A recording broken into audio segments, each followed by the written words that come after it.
Vi vil nu vise dig, hvordan du kan tilføje nye produkter til din webshop. Vi vælger først katalog og dernæst produkter. Vi vælger derefter tilføje nyt produkt. I dette tilfælde ønsker vi at beholde de nuværende værdier og trykker derfor fortsæt. Nu skal vi vælge navnet på vores produkt. I dette tilfælde kalder vi det for nyt produkt. I beskrivelsen skal vi skrive en beskrivende kommentar i forhold til produktet. Det samme gøres ved kort beskrivelse.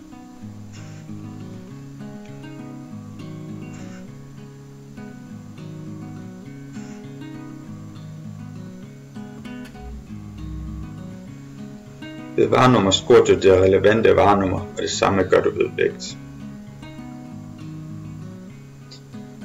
Vi skal også aktivere produktet, og dette gøres ved status. Vi vælger derfor aktiv. Synligheden for produktet vil vi have til at blive vist ved katalog og søgning.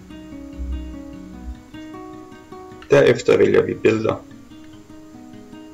Her finder vi et billede, som er relevant for produktet. Vi trykker derfor Browse Files, vælger et billede og trykker Åbn. Vi ønsker nu at trykke Upload Files for at aktivere billedet til produktet. Vi skal nu ind og have sat en pris på produktet.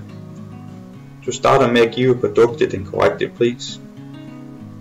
Dernæst skal du vælge momsklasse. Her vælger vi momspligtige varer 25%.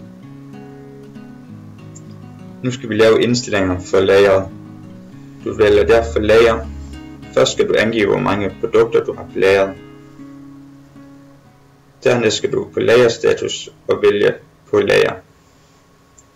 Vi skal nu ind og vælge hvilke websites produktet skal ligge på. Her vælger vi Main Websites.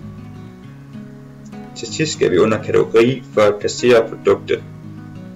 I dette tilfælde vælger vi Sale. Du er nu færdig med at oprette et produkt og trykker derfor Gem. Nu er produktet oprettet med de nødvendige informationer, og du er klar til at tage produktet i brug.